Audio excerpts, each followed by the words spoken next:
ثم ذروا جميع آباء وأخوانهم من الأنبياء والمرسلين ولكل منهم الصالحين الصالحين ثم ذروا سادتنا أبي بكر وعمر رضي الله عنهم أجمعين وذروا سيدتنا فاطمة الزهراء وخديجة الكبرى وعائشة رضي الله عنها وزوج رسول الله أجمعين ثم ذروا سيدنا حسين بنت الحسن ثم ذروا سيدنا الحسن سيدنا حسين بن ذريته ثم ذروا سيدنا علي زين العابدين سيدنا أحمد الباقر سيدنا جعفر الصادق سيدنا علي رضي الله عنه ثم إلى جميع ذرية رسول الله وأهل بيته سيدنا خصوصا سيدنا المهاجرين محمد بن عيسى سيدنا العالمين ثم إلى سيدنا عبد الرحمن السقاف بن محمد بن عامر سيدنا المختار الرحمن الجميل الحبيب الفضل بن أبي بكر عند رسول الله بكر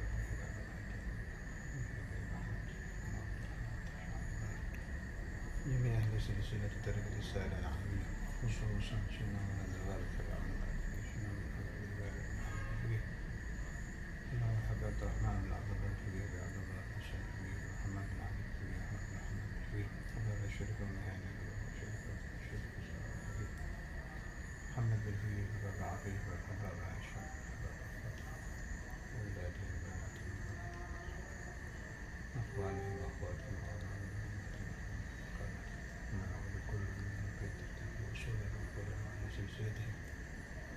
ثم على رسول الله مريم على الشريف ذات الله مولانا أحمد بن عباد مولانا ملك إبراهيم مولانا ديري مولانا بونا مولانا درجة مولانا قديجة مولانا مريم مولانا الخبات ثم على مولانا جماعة الكبرى مولانا إبراهيم اسمه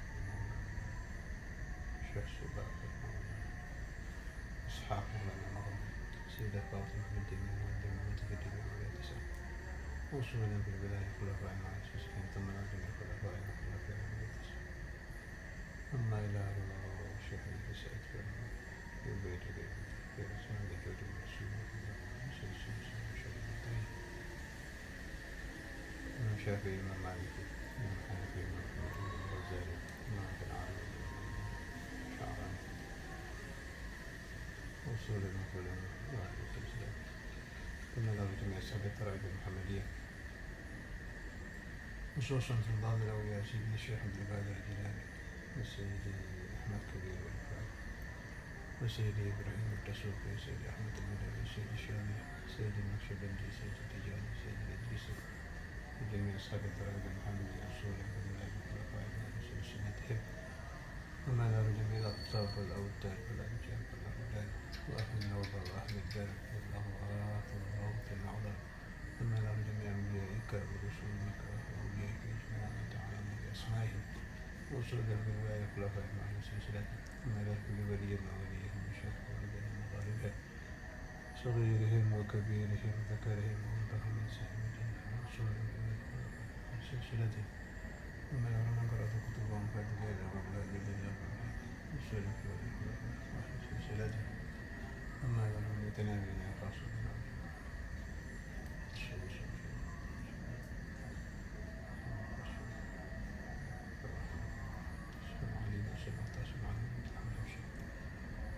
الحبيب الرحمن الرحيم الصبر محمد الطاهر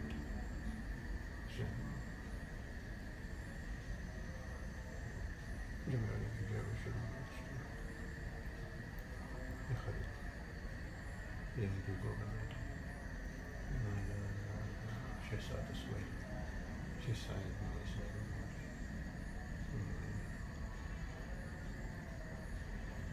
سيدي معروف وبنية الصلاح القلوب والباري بالرسول على كل المطالب بجاه سيدنا محمد صلى الله عليه وسلم أبي طالب وكافة الرسول المنقب بنية الفتوح والمنوح والنصوص والأقدار والجسد والعطوبة النسوة نويت الموت عنا تذكر وتذكر كتاب الله وسنة رسوله صلى الله عليه وسلم الدعاء إلى الهدى بداية الخيرات والرضا القرب والصلاة والصلحات العظيمة العافية والصلاة العابدة وإلى حضرة النبي محمد صلى الله عليه وسلم الفاتحة أعوذ بالله من الشيطان الرجيم بسم الله الرحمن الرحيم الحمد لله رب العالمين الرحمن الرحيم مالك يوم الدين إياك نعبد وإياك نستعين صراط الذين أنعمت عليهم Bismillahirrahmanirrahim.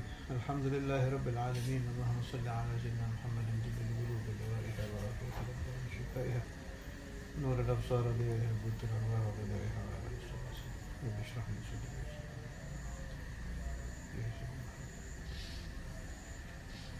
Lanjutan kemarin masalah takwa. Nasihat diniyah halaman 30. وقال بعض المفسرين رحمهم الله تعالى في قوله تعالى اتقوا الله حق تقاته وأن يطاع فلا يعصى ويذكر فلا ينسى ويشكر فلا يكفر. انتهى. Arti bertakwa kepada Allah Ta'ala dengan takwa yang sebenar-benarnya itu taat kepada Allah tanpa maksiat, ingat kepada Allah tanpa lupa, bersyukur kepada Allah tanpa ingkar nikmat. Siapa yang mampu? Tidak ada. Walan yastati'al 'abdu, kata Imam Al-Haddad. Seorang hamba tidak akan mampu melaksanakan haqqa tuqatih walau kana lahu alfu nafsin ila nafsih wa alfu umrin ila umrih ay yattaqiyallaha haqqa tuqatih walau anfaqa jami'a dhalika fi ta'atillahi wa mahabbih wa dhalika li'idhami haqqillahi ta'ala ala ibadih wa li jalali 'azamatillah wa 'uluwi kibriya'ih wa irtifa'i majdih. Taruh seorang hamba itu punya 1 juta jiwa, katakan 1 juta umur, ingin melakukan haqqa tuqatih tetap tidak bisa. Kenapa? Sebab huququllah, kewajiban hamba kepada Allah itu terlalu banyak. Tidak ada yang mampu kecuali satu, Sayyidina Maulana Muhammad sallallahu alaihi wa alihi wasallam.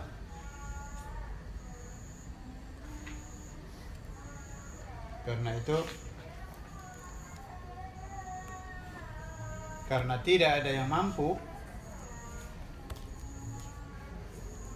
kita, apalagi kelas-kelas saya dan Anda, hanya mampu melaksanakan fattaqullah mastata'tum.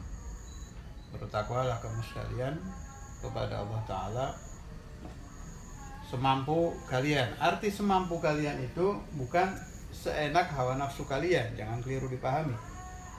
Arti mastata'tum, keterangan dari Syekh Abdul Wahhab Sya'rani fi ba'di kutubih, saya baca. Arti fattaqullaha mastata'tum itu bukan bertakwalah kamu sekalian kepada Allah seenaknya, bukan seperti itu. Kadang orang salah paham, Allah memerintahkan saya ibadah sebisa saya mampunya sholat duha 2 rakaat, ya itu kemampuan saya. Tahajud saya tidak mampu, capek saya. Bukan itu arti mastata'tum. Arti mastata'tum itu istita'atul insan, kekuatan, kemampuan manusia batasnya seberapa, ya di situ. Jelas yakhtalif ya, beda setiap manusia. Dan beda di usia juga. Semakin muda fisik semakin kuat, ya ibadah harus semakin kuat. Itu arti mastata'tum. Nah, setelah dia tua boleh turun, tapi seukuran istitoahnya si syekh, si orang tua itu, ghaliban biasanya seberapa kekuatannya, dia mujahadatun nafas, memaksa hawa nafsunya untuk melakukan ibadah seukuran kemampuan dia, baru dia masuk di dalam ayat fattaqullah mastata'tum. A'udzu billahi minasy syaithanir rajim. Bismillahirrahmanirrahim.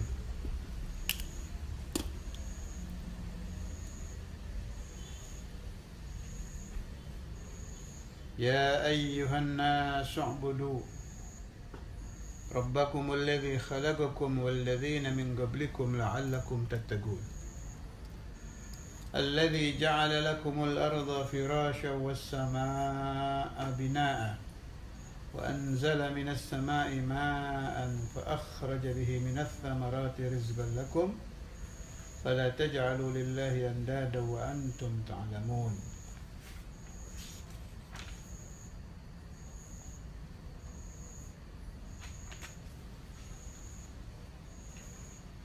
Alladzi ja'ala, yang telah menjadikan Allah lakum bagi kamu sekalian al-arda bumi firasyan sebagai hamparan was-samaa dan langit binaan sebagai atap.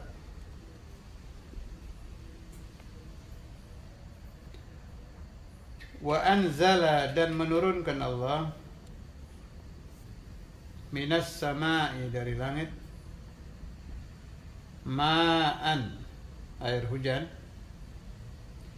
fa akhraja maka mengeluarkan Allah bihi dengan air hujan minas samarati dari buah-buahan minat tamarati buah-buahan rizqan sebagai rezeki lakum bagi kamu sekalian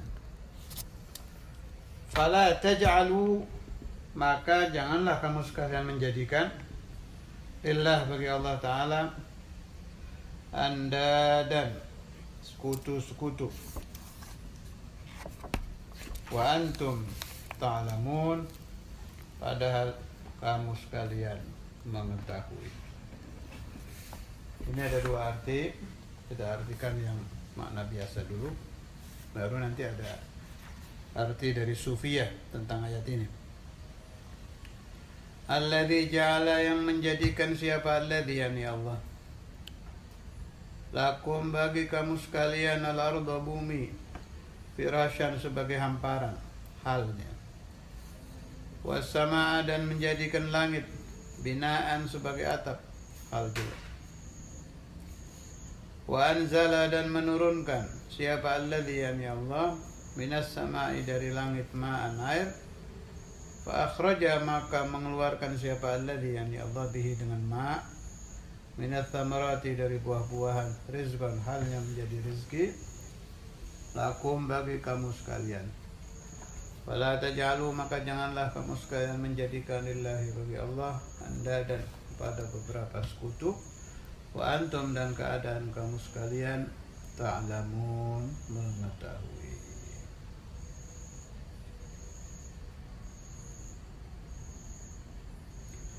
Qala Imam Al-Qurtubi, berkata Imam Qurtubi, ayat ini menunjukkan manusia hidup di bumi itu sudah dicukupi oleh Allah rezekinya. Tidak perlu manusia meminta-minta kepada makhluk lain.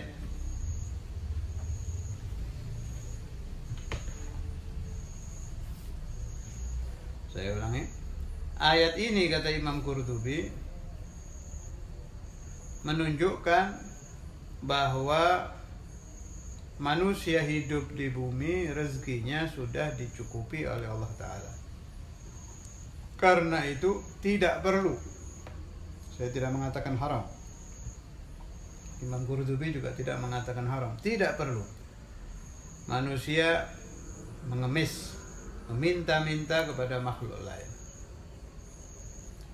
Malah ada hadis saya ingat waktu saya belajar di pesantren dulu, tapi ini hadis saya tidak tahu rujukan kitabnya, tidak tahu rawahu siapa, tidak tahu dari siapa. Sebab ini hadis saya dengar waktu salah seorang guru saya saat saya belajar kitab, di tengah-tengah penjelasan menukil hadis ini tanpa menerangkan rujukan. Tapi hadis ini cukup terkenal. Qala Rasulullah sallallahu alaihi wasallam, "Man talaba syai'an", siapa yang mengemis meminta sesuatu atau meminta sesuatu kepada orang lain, hujiba alaihi sab'una baban min abwabil ijabah. Allah Ta'ala akan menutup baginya 70 pintu doa mustajab. Wal'iyadu billah. Wal'iyadu billah. Wal'iyadu billah. Man talaba syai'an hujiba alaihi sab'una baban min abwabil ijabah. Al-hadith kama qala Rasulullah sallallahu alaihi wasallam. Jadi kalau lihat hadis itu, saat kita mengemis, saat kita meminta kepada seseorang, taruhlah orang itu memberi. Kita minta 1 piring nasi umpama. Saya tidak mengatakan haram, tolong jangan salah paham. Tidak ada keterangan yang mengatakan meminta itu haram, tidak. Ada lagi hadis yang terkenal, qala Rasulullah sallallahu alaihi wasallam, al-yadul ulya khairun min al-yadis sufla. Tangan di atas lebih baik dari tangan di bawah.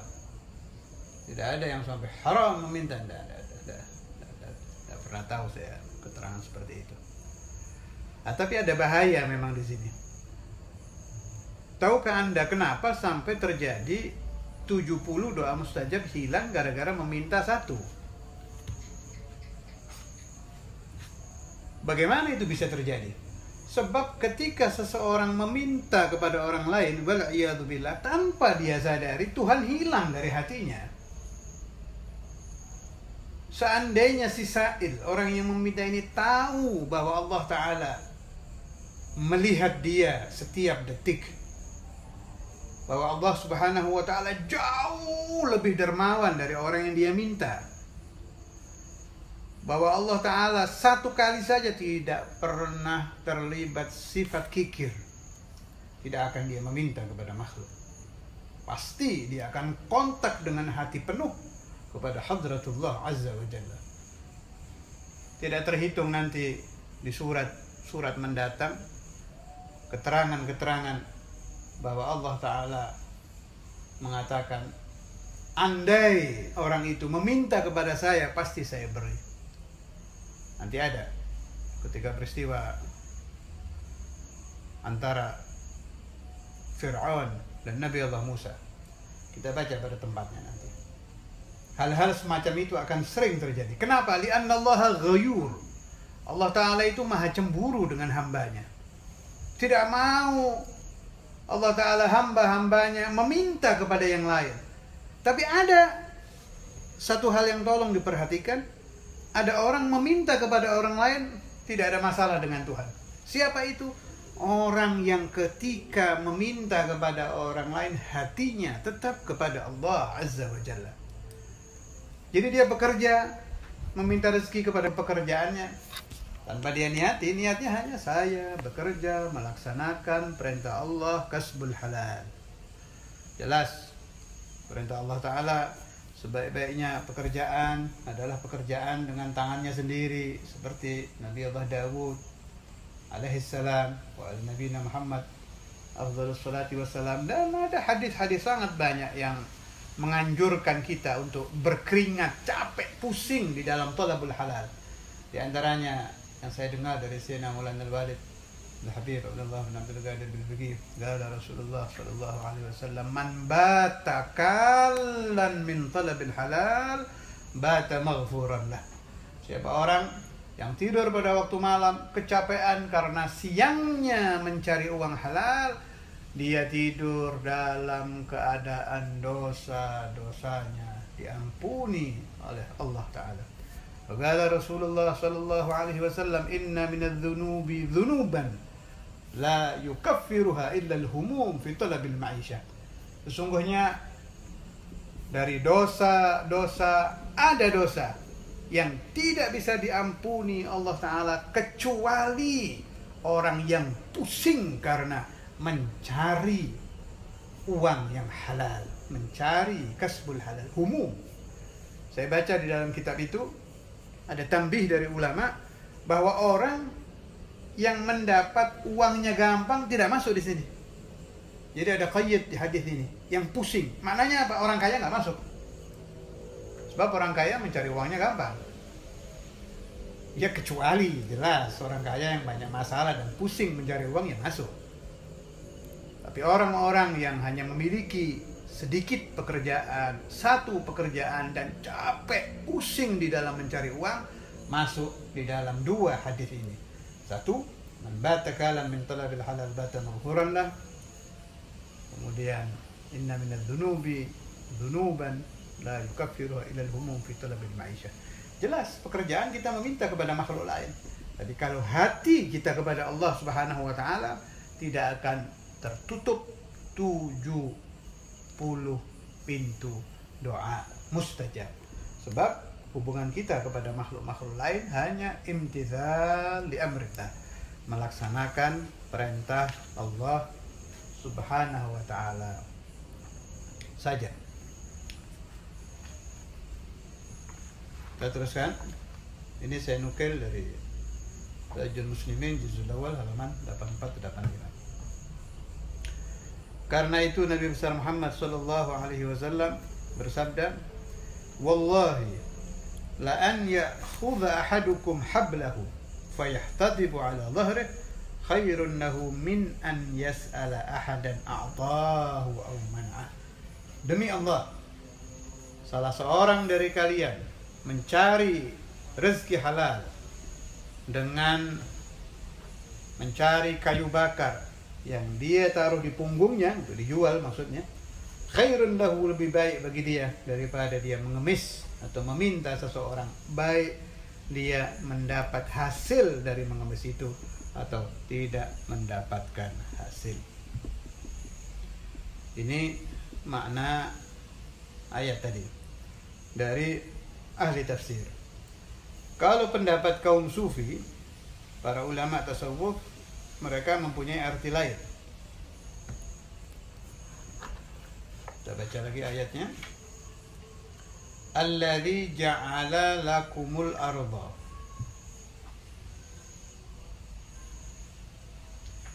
Kalau saya sebut fakir atau fuqara di dalam makna tasawuf ini artinya orang-orang ahlu tariqah, orang-orang sufiyah dan murid-muridnya.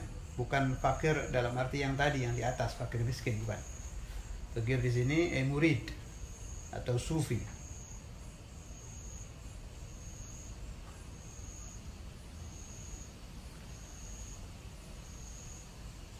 Yakni ibadahlah kamu sekalian kepada Allah Ta'ala,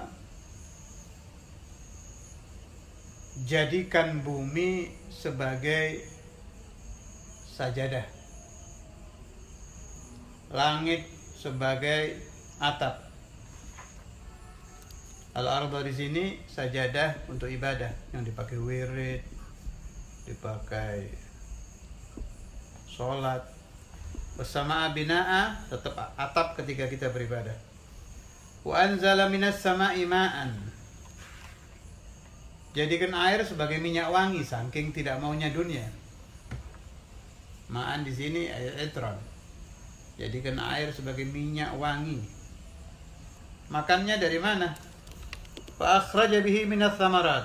Yang dikeluarkan oleh bumi apa saja, meskipun usyuk, rumput.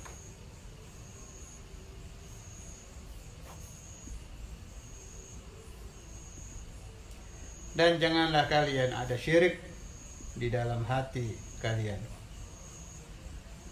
Jangan ada syirik selain Allah di dalam hati, dari apa saja yang berasal dari dunia. Tapi ada qayyid di sini. Ini khusus untuk sufiyah yang tidak punya keluarga. Sebab kalau punya keluarga, mengartikan ayat tadi dengan cara kaum sufi tadi, hukumnya haram. Sebab nafaqatul iyal fardhu ain. Nafkah kepada anak istri hukumnya bukan sunnah tapi wajib, fardhu ain. Jelas kalau ada yang mampu mengamalkan pendapat sufi tadi, ya lebih hebat. Wallahu a'lam. Ada soal dari Ustadz Farhan. Satu, kalau membaca suratul Fatihah yang dicicil itu beberapa minggu yang lalu yang saya ijazahkan yang untuk rezeki, setiap sholat fardu apakah sebelumnya memakai hadiah Fatihah? Begini, Al-Fatihata ila ruhi itu cara fikih, cara hukum syara, saya tidak mengatakan fardu ain atau wajib, terserah saja, boleh-boleh saja. Tapi ini cara saya, pendapat saya. Kita itu akan mengemis, meminta kepada Allah Ta'ala bukan syai'an, satu hal, tapi asya, banyak. Yang akan kita minta banyak. Sedangkan syarat doa mustajab kalau kita baca dari kitab-kitab, kita berkaca di situ, tertolak kita. Satu, syarat doa mustajab itu diantaranya yang sudah harus ini aklul halal. Sedangkan aklul halal yang paling sulit dicari di akhir zaman adalah dirham halal. Nah, sulit kita masuk ke sini. Karena itu ulama dan aulia menyuruh kita tertibul Fatihah sebelum kita membaca apapun. Makanya saya tidak berani meninggalkan tertibul Fatihah sebelum wirid, sebelum ta'lim. Kenapa? I'tirafan, kita akui kita ini syurutnya tidak sempurna, tidak pas. Jangankan tidak pas, satu syarat itu tidak ada yang masuk. Karena itu kita mencari mata rantai. Begitu Anda membaca tertibul Fatihah, Al-Fatihah ila ruh, guru Anda siapa? Syekhina umpamanya Sayyidina Al-Walid Al-Habib Abdullah bin Abdul Qadir bin Ahmad bin Faqih. Sambung itu mata rantai pertama. Umpama di situ kita tutup wa ila hadratin Nabi, itu sudah sampai ke Nabi. Sebab mata rantai itu begitu connect ke roh si wali, walinya connect ke roh gurunya, mata rantai kedua. Jadi saya ingat Al-Habib Al-Allamah Umar bin Muhammad bin Hafidh waktu ziarah ke Darul Hadith menerangkan masalah ini. Kata beliau, idza harrakta silsilatal wahidah, kalau Anda gerakkan satu mata rantai yang satu, itu langsung gerak ke atasnya, dek dek dek dek dek sampai ke Sayyidil Faqih Muqaddam, sampai ke Rasulullah sallallahu alaihi wasallam. Ini pentingnya Fatihah di sini. Apalagi kita naik setelahnya. Wa ila ruh Syekhina Sayyidina Maulana Al-Habib Abdul Qadir bin Ahmad bin Faqih, terus wali-wali disebut. Apalagi kalau cara saya Fatihah semua thariqah saya baca, biar mata rantainya semakin banyak. Nah, kalau kita tergabung dengan mata rantai Jami'ul Auliya, karena itu ijazah itu perlu ya, perbanyak Anda meminta ijazah ala sabili tabarruk. Kalau tahakkuman satu, tabarruk yang banyak, supaya mata rantainya tambah banyak. Ingat, tabarukan bukan tahakkuman. Kalau tahakkum satu, tahakkum itu thariqah kita alawiyah satu, sudah selesai. Tabarukan ijazah yang lain tidak apa-apa. Fatihah Syekh Abdul Qadir Jailani, Sayyidi Ahmad Kabir Al-Rifai, Aqtabul Arba'ah, Sayyidi Syadili, Sayyidi Tijani, semua disebut. Nah, begitu kita sambung kepada silsilah-silsilah ini, mata rantai yang banyak, semuanya gerak sampai ke Rasul. Apalagi disebut 124.000 nabi, 124.000 wali setiap zaman, sambung ke Nabi Muhammad SAW. Pendapat saya mustahil ditolak. Sebab bukan satu wali saja sambung ke sana sudah cukup. Apalagi ini bukan ribuan lagi, ratusan ribu aulia. Apalagi kalau kita sebut jami' auliaika, semua wali-walimu, ada mafi ilmika. Siapa yang mampu menghitung wali-wali Allah? Mungkin jutaan, saya tidak tahu. Kalau Nabi Rasul sudah jelas 124.000 nabi, sedangkan wali kan setiap zaman 124.000 wali. Kali berapa nggak ada yang tahu. Mungkin jumlahnya sudah jutaan. Tambah lagi wa ila arwah jami'il malaikah, ada mafi ilmika. Makhluk Allah yang terbanyak adalah malaikah. Kita tidak tahu jumlahnya berapa, kita fatihai semua. Nah, ini perlu. Kenapa perlu? Sebab Anda kalau akan meminta kepada Allah Ta'ala, maaf, terlalu kotor. Ya saya juga sama, saya dan Anda terlalu kotor. Kita membutuhkan bantuan, membutuhkan wusata, perantara. Sayyidina Al-Walid selalu mengatakan kalau sedang bi'at tariqah, wa wusata ilallahi ta'ala. Para mursyid-mursyid itu perantara kita kepada Allah Subhanahu wa ta'ala. Jadi saya anjurkan, jangan tinggalkan tertibul Fatihah. Boleh dibaca satu-satu. Kalau Anda sedang terburu-buru, diringkas saja. Kalau yang sering saya pakai, wa ila arwah ahli silsilah atau rijali silsilah wa ila hadratin Nabi Muhammad sallallahu alaihi wasallam Al-Fatihah. paling tidak itu. Kalau tidak mampu, satu persatu. Dan ingat, Fatihah itu kunci Anda untuk diijabah di wirid yang akan Anda baca. Jangan lupa itu. Kunci Anda di wirid yang akan Anda baca. Kalau langsung lompat ke wiridnya, ya kalau syaratnya sempurna boleh-boleh saja. Tapi di zaman sekarang ini carikan saya satu murid, satu faqir, seorang talib, tariqah, talibul aurat yang lengkap syaratnya di dalam baca wirid, nonsen, tidak ada. Karena itu jangan tinggalkan tertibul Fatihah ketika Anda akan membaca wirid apa saja. Malah saya anjurkan ketika Anda waktu kosong, seorang diri, terserah sedang berbaring, sedang duduk, sedang berjalan, perbanyak Fatihah kepada aulia. Sebab menurut saya, amalan terbaik buat saya dan Anda saat ini adalah dua. Satu, sering membaca Fatihah untuk para wali, Nabi, Rasul. Kedua, membaca salawat ala Nabi Muhammad sallallahu alaihi wasallam. Rabbana taqabbal minna waqbalna bisirri asrar al-Fatihah wa ila hadratin Nabi sallallahu alaihi wasallam. Fatihah.